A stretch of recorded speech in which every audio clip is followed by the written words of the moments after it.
Welcome to the first webinar on the World Database of Protected Areas, also known as the WDPA for short. The WDPA is the most comprehensive database on marine and terrestrial protected areas designated at the national and regional levels and under international conventions and agreements. Thank you for joining. If anyone can't hear, please let us know through the chat. My name is Ella Wooden, and I'm going to explain to you how the WDPA is updated and how can World Commission on Protected Area members help us to ensure that information stored in the database is as much up to date as possible. You have all been muted, but if you have any questions at any stage, please type these into the questions box and they'll be addressed at the end of the webinar. We'll be running this webinar one more time in September or early October, so any feedback that might help us improve the content would be much appreciated. The webinar will be made available online, and much of the information is also available in the WDPA user manual that was produced to accompany the database. The link to the manual will be given at the end. This webinar will cover the World Database of Protected Areas, who the data providers are, how to submit data to the WDPA and how it is updated, the Global Database on Protected Area Management Effectiveness, known as the WDPA for short, how the World Commission on Protected Area members can help update information in the WDPA and the WDPA. The dates of the autumn webinar will be communicated as soon as they are confirmed. Firstly, I'll provide a bit of background on the WDPA. The WDPA is a joint project between UN Environment and the International Union for Conservation of Nature, also known as IUCN. It is compiled and managed by the UN Environment World Conservation Monitoring Centre, also known as UNEP-WCMC, in collaboration with governments, non-governmental organisations, academia and industry. The WDPA was established in 1981 and has grown significantly over the past 37 years. Today, it has become an essential tool used to provide authoritative and up-to-date information about protected areas and to support decision-making. The WDPA is used to produce the UN list of protected areas, as well as to calculate indicators related to several international processes. This includes tracking countries' progress towards reaching the quantitative elements of HE Target 11, one of the 20 targets included in the Strategic Plan 2011 to 2020 of the Convention on Biological Diversity. The WDPA is stored as a file geodatabase comprising of 2 datasets and 1 source table. The datasets, composed of one with polygons and one with points, are both associated with spatial and tabular information. The WDPA source table describes the source of the data in the WDPA, containing information on the data provider, how up-to-date the dataset is, and other metadata. The WDPA accepts data on protected areas according to the IUCN definition of a protected area and currently includes a wide range of protected areas, from national protected areas recognised by the government to areas designated under regional and international conventions, or privately protected areas and Indigenous peoples and community conserved territories and areas. UNEP-WCMC accepts the assurance of governments that all the data they submit to the WDPA team meets the standard definition of a protected area. The WDPA is based on the Geographic Coordinate System World Geodatic Survey 1984. Each protected area in the WDPA is either represented as a polygon boundary or as a point location. While point locations are accepted, we encourage data providers to submit a polygon of the protected area. If a polygon is not yet available, UNEP-WCMC can sometimes help digitizing the boundaries. In some cases, points refer to small discrete protected areas such as protected trees, nesting sites, rocks, cave entrances, or tufa springs. In other cases, the points are coordinates representing a large area where, for various reasons, a polygon does not exist. The use of points to conduct protected area spatial analysis is problematic and carries a number of issues. The key issue is that while there may be an associated area attached to the point, there is no way of knowing what the shape of that area is, and therefore any analytical decision will necessarily bring inaccuracies that need to be accounted and acknowledged for in the methodology and results. The WDPA stores up to 29 descriptors, referred to as data attributes, which describe each record in the WDPA. The WDPA data attributes are the tabular fields associated with the WDPA point and polygon features. The attributes have been classified as minimum and complete attributes. A minimum attribute represents information that is mandatory for any spatial dataset to be integrated in the WDPA. These are, for example, name of the protected area or its area. A data submission will only be accepted if all minimum attributes are provided. A complete attribute represents any information that is considered a priority for analysis and reporting on protected areas, and therefore are a priority for integrating in the WDPA. The complete fields significantly improve the capacity to conduct thorough analysis on protected areas. These are, for example, IUCN management category or governance type. Data providers are encouraged to submit this information in addition to the minimum data attributes. We also store source information of each record in the WDPA source table. The source table is linked to the WDPA through the metadata ID field. The source information is important to ensure that ownership of the data is maintained and traceable. Source information includes details on the data provider and how current the data is.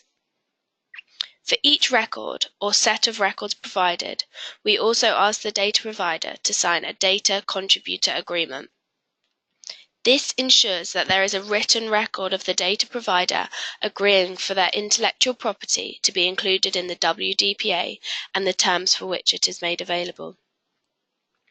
The agreement specifically states how the WDPA data provided will be used, and that redistribution or use of the data by third parties will be subjected to the WDPA terms of use.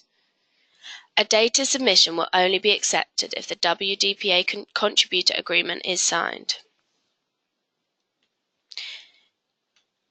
The screenshot presented on this slide is extracted from the WDPA user manual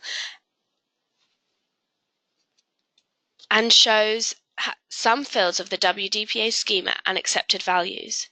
These include, for example, the designation of the protected area, the marine field, which indicates whether a protected area is terrestrial, marine, or coastal, or the WDPA ID, which is a unique identifier for each protected area in the WDPA. Thus, the WDPA ID is specific to a protected area in a specified geographical space and does not change over time unless the designation for that protected area changes or the protected area disappears. Some countries and international secretariats have adopted the WDPA schema to manage their own protected area datasets. This is what the WDPA looks like as of June 2018. It currently stores over 236,000 protected areas from more than 243 countries and territories. The protected areas in green represent the terrestrial protected areas, whereas those in blue represent the marine and coastal protected areas. The WDPA is compiled in collaboration with a wide range of governmental and non-governmental organisations which submit protected area data to UNEP-WCMC. There is currently over 600 data providers categorized in 5 main categories. Governmental. These include national governments and subnational agencies that manage statutory protected area data. Another is international secretariats. These secretariats from international conventions and agreements, such as the Ramsar Convention, World Heritage Convention, or UNESCO Man and the Biosphere Programme. A further category is regional entities. These include organisations that manage data on regional protected area networks, such as the European Environment Agency, who manage Europe's Natura 2000 database. A further category is NGOs. These include data providers that manage protected areas designated by the NGO itself, or in collaboration with another governance type.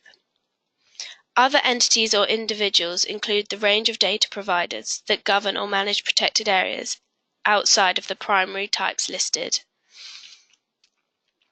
When data is collected from any of these sources, UNEP-WCMC asks that the data is supplied using the WDPA standards.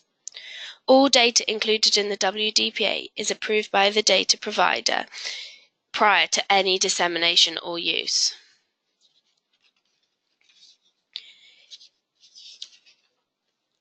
This diagram summarizes the different types of data providers.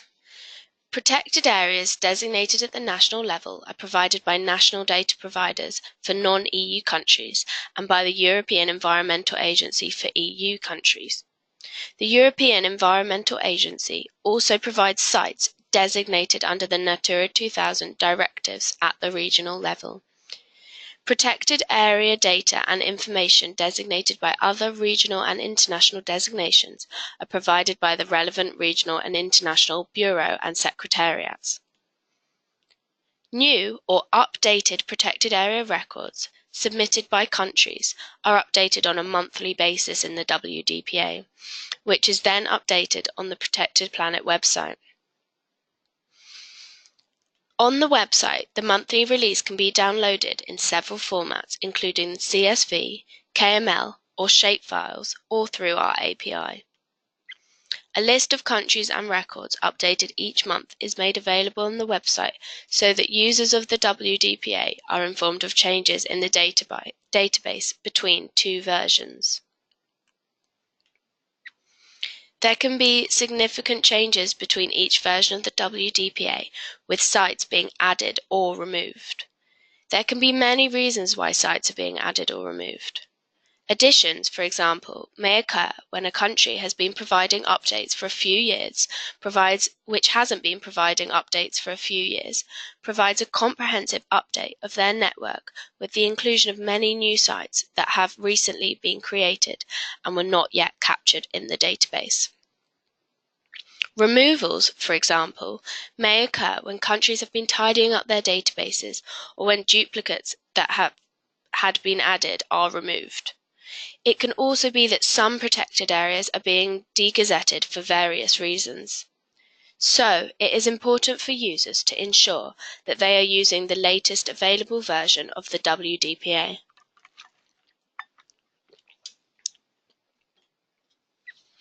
There has been some important changes in the database over the past few years. If we look back in 2002, the database contained about 90,000 sites, and it now captures over 230,000 protected areas. There has also been an important improvement in terms of the ratio of points to polygons. While there used to be a very large number of sites reported as point records, we have worked very hard with countries to replace these points with polygons. As you can see on the graph, 2013 and 2014 was the time where we had seen an important increase in the number and quality of the information reported in the WDPA. This can be linked to the call that was made to CBD parties in 2014 to review and update their protected area information stored in the database with a view to publishing the 13th edition of the United Nations list of protected areas. We can see another important increase in the number of sites added in the WDPA in 2016, which is related to the USA reassessing their definition of wetlands, saying that it now meets the definition of a protected area. So, as you can see, there has been an important net increase in number of sites since 2013. With every new version of the WDPA monthly release made available through the Protected Planet website, a report on attribute completeness is made available. Currently, 4 basic indicators are calculated for every monthly release. The first indicator is the percentage of records with boundaries in Polygon format. This indicator measures the number of records in the WDPA in Polygon format in relation to the number of records that are in point format. Points do not accurately represent a protected area. Thus, the least points the dataset stores, the better quality the dataset is considered. The aim of the WDPA is to reach a value of 100 for this indicator.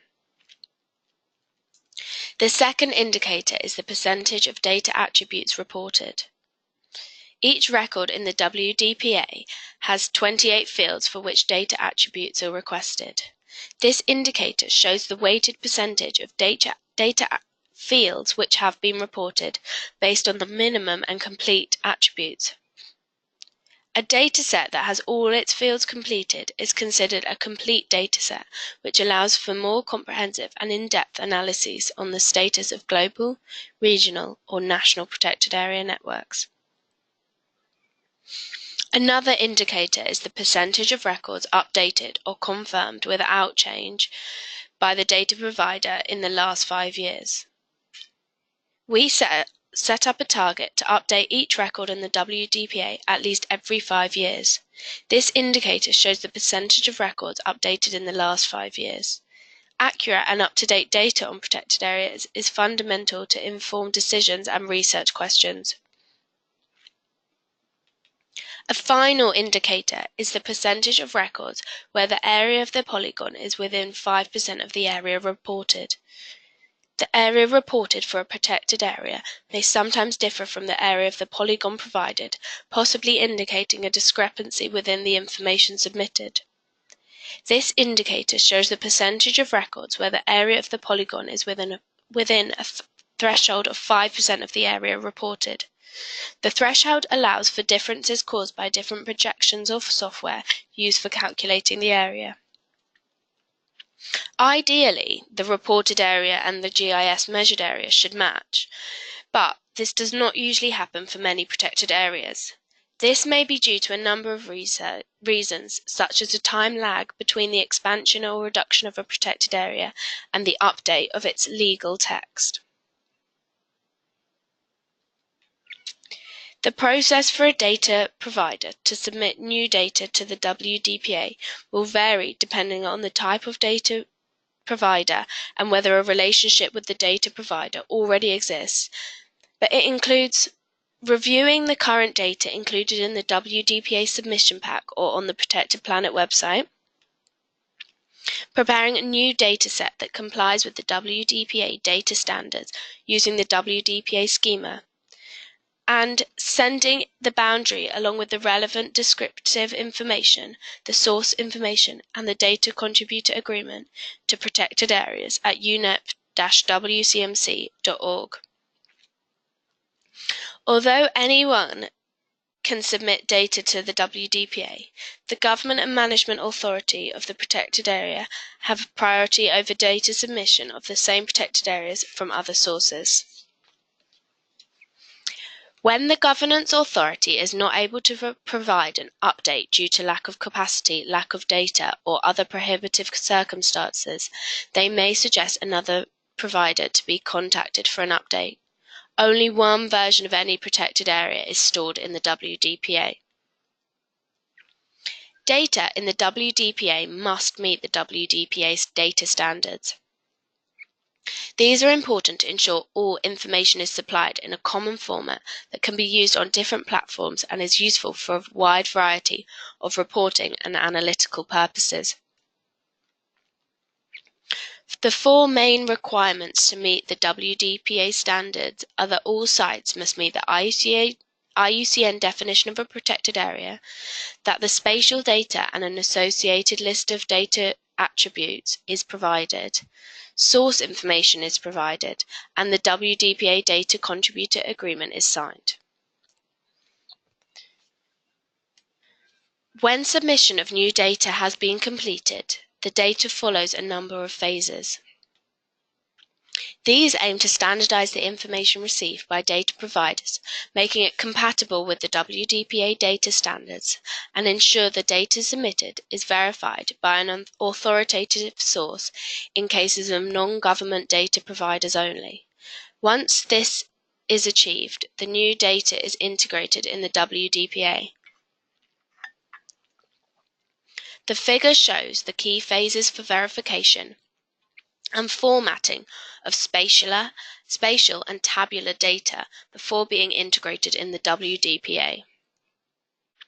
The second figure shows a series of basic quality checks on the data set received by the data providers. Communication between the data provider and the WDPA team will continue until the dataset complies with the WDPA data standards and the release has been agreed by both parties.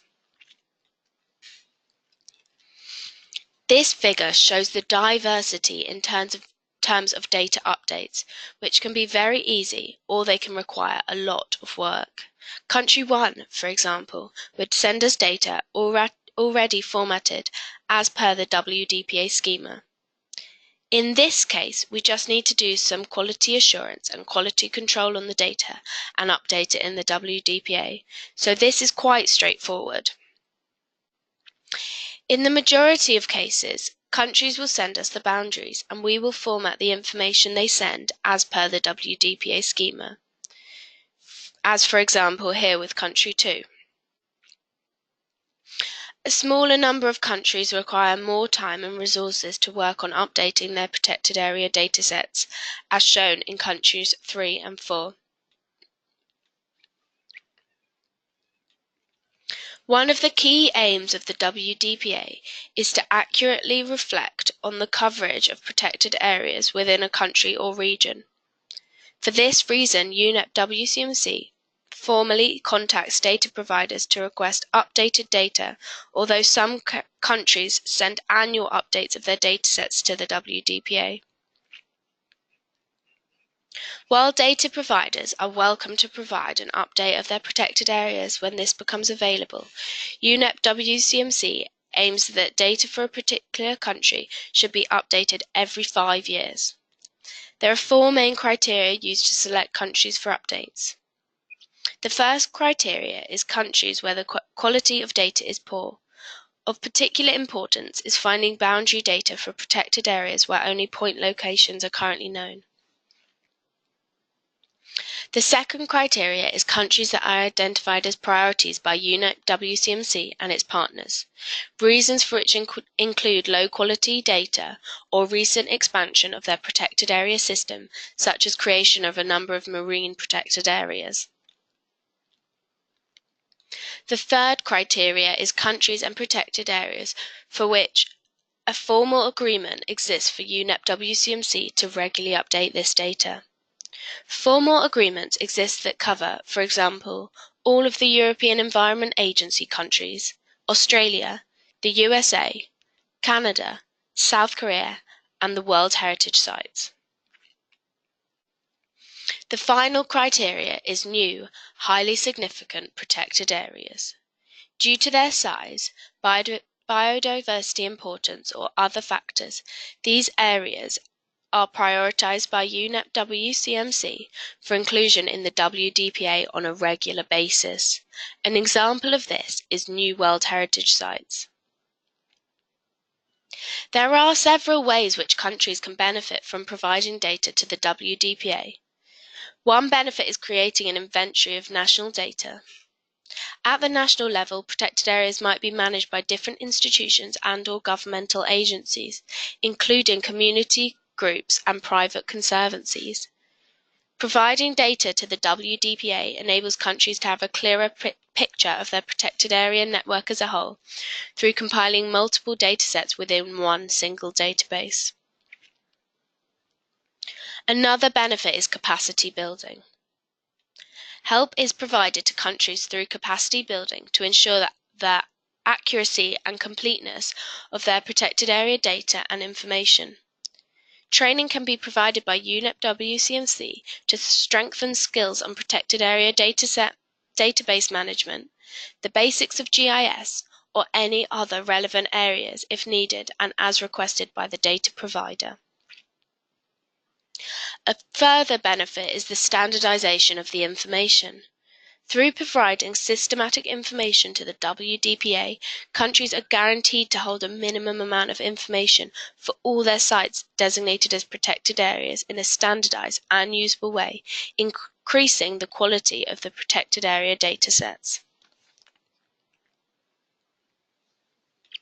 The WDPA is a second database that is managed by UNEP-WCMC.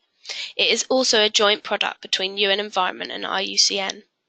The WDPA aims to provide an up-to-date information on management effectiveness, as well as to help us start assessing the effectively managed aspect of Aichi Target 11. More specifically, the primary purpose of the database is to indicate whether a protected area in the WDPA has been assessed, and to indicate whether the protected area's assessment is publicly available. The WDPA is an SQL database comprising of one main database table with basic information, the raw assessments when reported by countries, and a source table. The main database table contains 6 key attributes, which are the WDPA ID, Assessment ID, ISO 3 code, the method, the year of assessment, the link to assessment, and the metadata ID. The raw assessments, if submitted, are stored separately in a document management system. Methodologies currently captured in the database include MET, IMET, RAPAM, and many more, including many regionally and nationally adapted methodologies. A more exhaustive list is available on the WDPA user manual, available for download in English, French, Spanish, and Arabic on our website.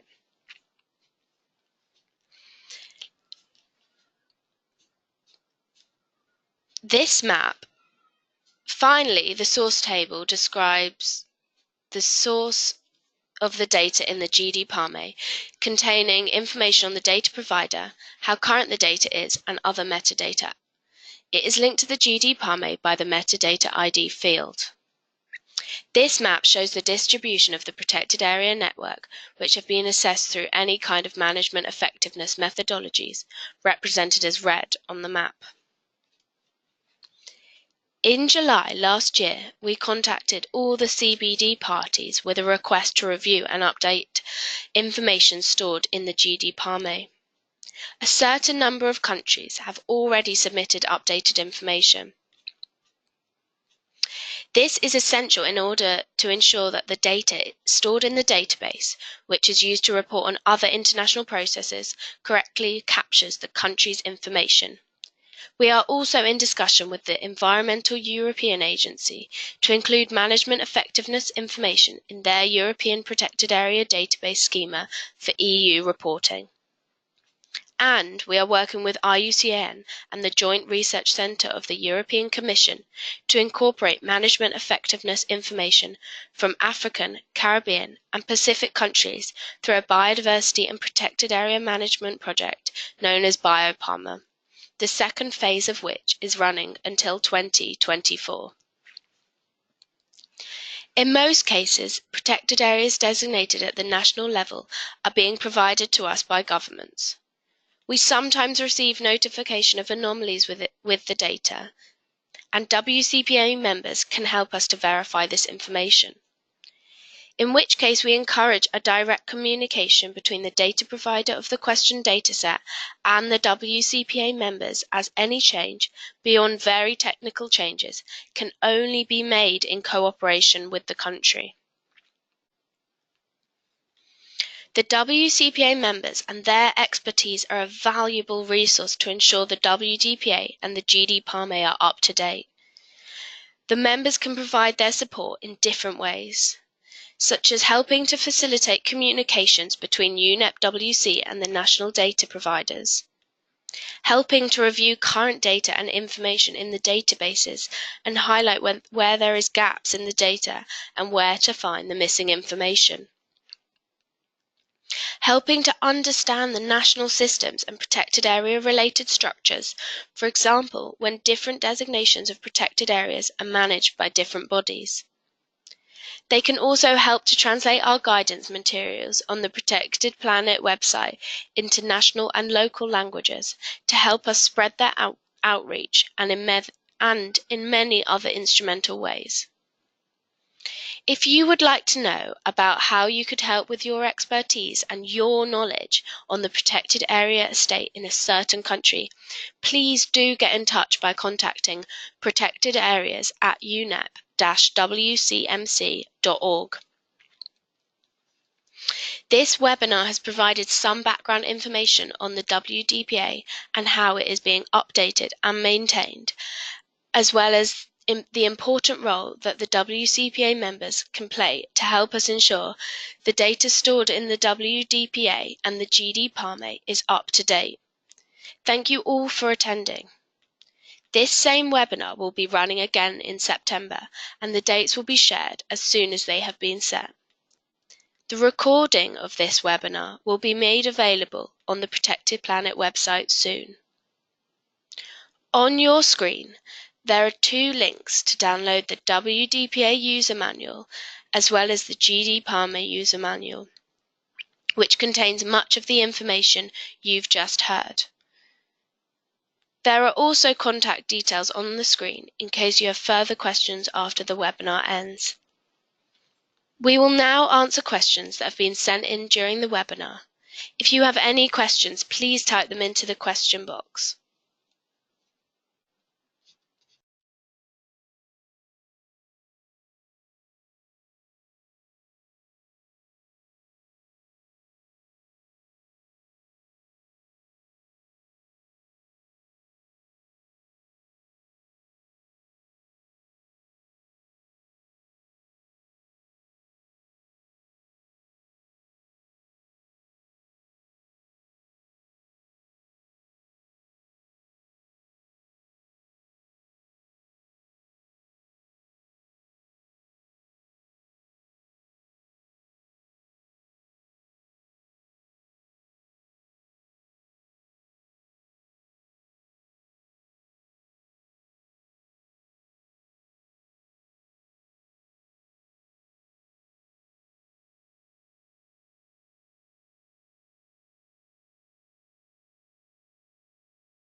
The first question is from Zoltan. He's asked, how do you avoid any duplication of protected areas in the WDPA? For instance, an area that is submitted as a nationally designated area, such as a national park, and the same area, or an area with significant overlap with this national park, submitted under an international designation, such as the Natura 2000 in Europe or World Heritage Sites. So here it's quite key that there are unique identifiers which actually relate to the designation rather than the spatial area. As World Heritage Sites, Natura 2000 sites and national parks are different designations, these would all have their own unique identifier and wouldn't be considered duplicates in the WDPA, even if they overlap spatially. Spatial analysis is done in a way that eliminates this overlap, eliminates the duplication, so they're not duplicated in terms of spatial reporting.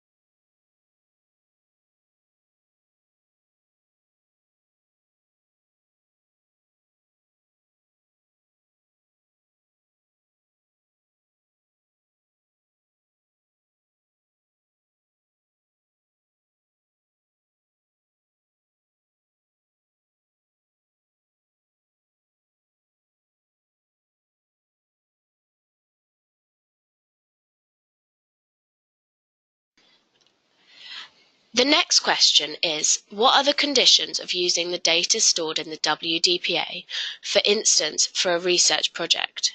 Is it free as long as the source is clearly referred? The WDPA is free for use for conservation and research purposes, and there are WDPA terms of use available online. Please feel free to email us if you have any further questions about the terms of use. The next question is, do you make country analysis from the database? Yeah, we do make country analysis from the database, and our methodology is also available in the WDPA user manual. And all the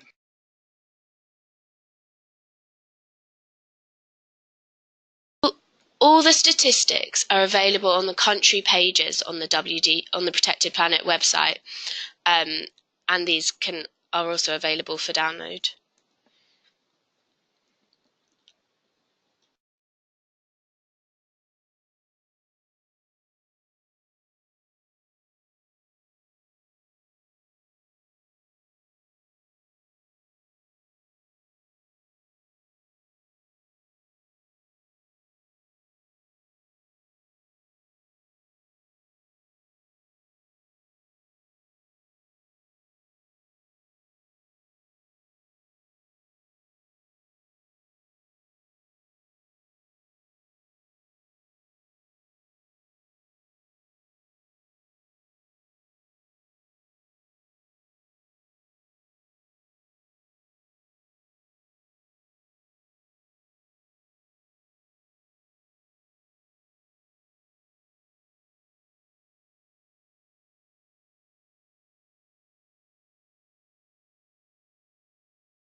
The next question is, will you upload this presentation in the net in order to watch it again?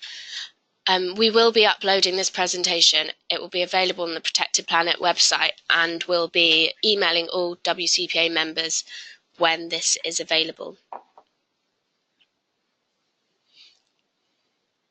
The next question is that there may be some confusion over protected areas and the Cbds definition of other effective conservation measures. How do you accommodate these? We're currently not collecting information on other effective conservation measures, but the database does include a field called PA definition, which we can enter a 0 when these start being collected.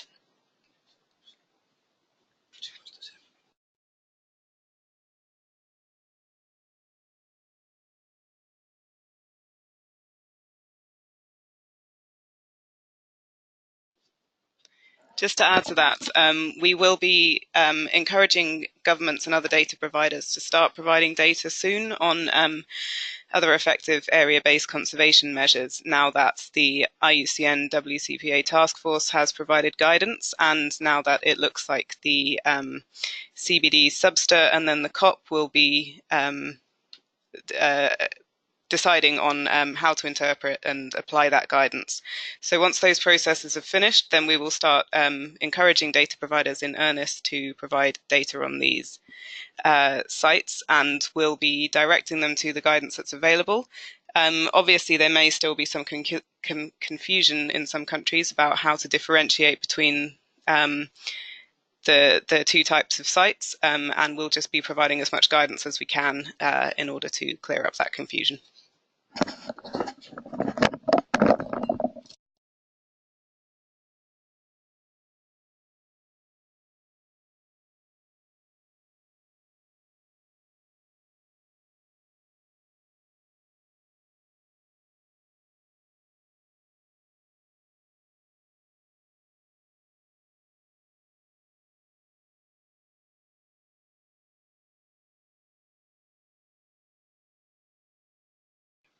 The next question is, will there be specific data regarding tourism in protected areas, and more specifically in marine protected areas?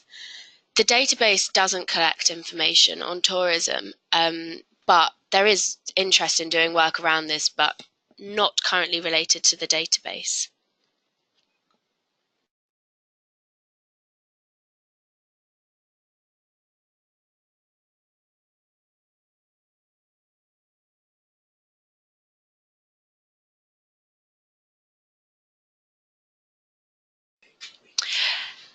The next question is, do you collect information related with connectivity? We don't specifically connect information related with connectivity, but the database can be used to analyze connectivity using the spatial boundaries available.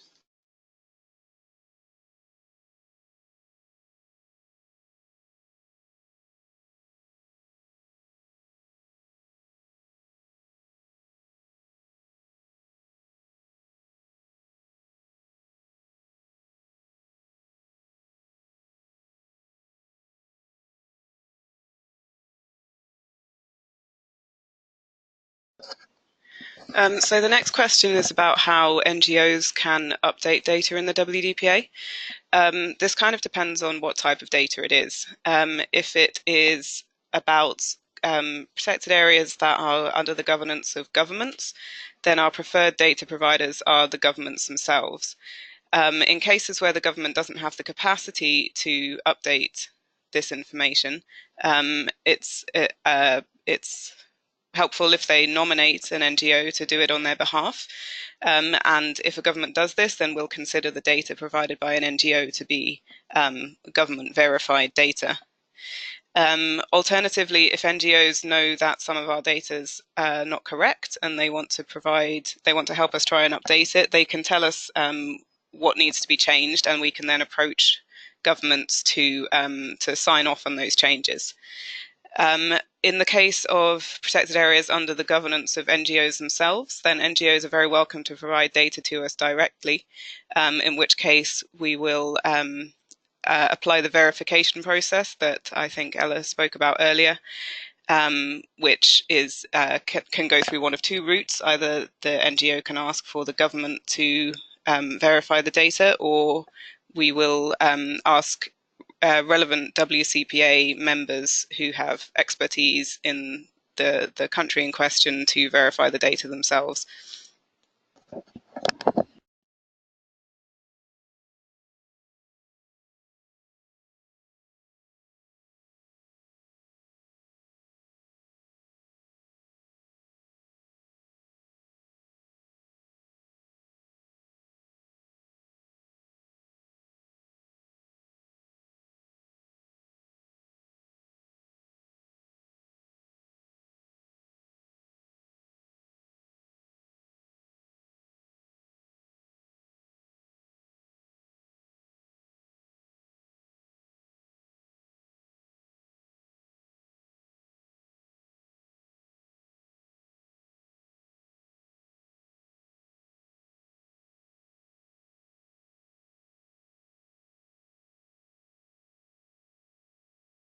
The next question is about management effectiveness criteria showing differences between protected areas and marine protected areas.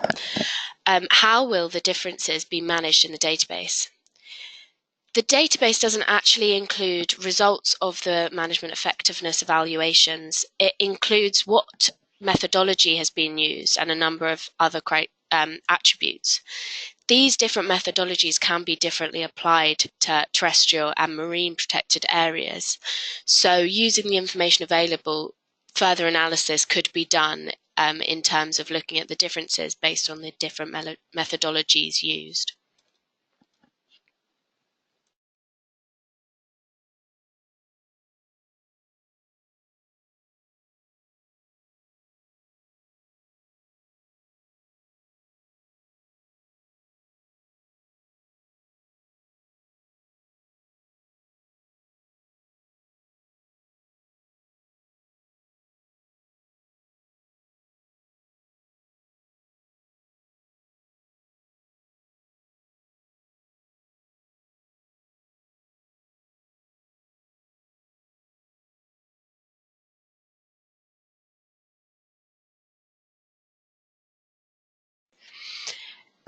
The next question is if there are any country coordinators for the WDPA.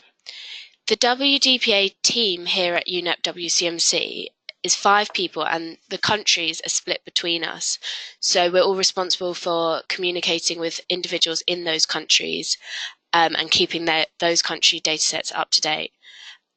Please let us know if that hasn't answered your question in the question box.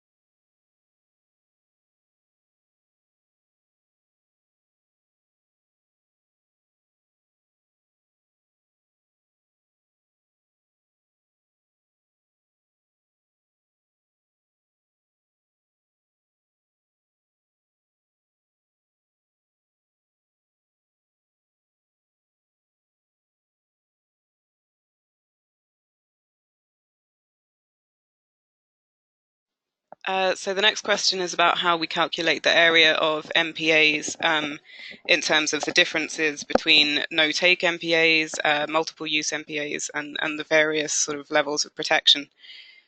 When we produce national or global stats on coverage of MPAs, we use the entire area and we don't take into account the different levels of protection. But the WDPA does include a field on whether an MPA includes a no-take zone, and then another field on the area of that no-take zone. So the database can be used to interrogate those different levels of protection further if that's something that users want to do.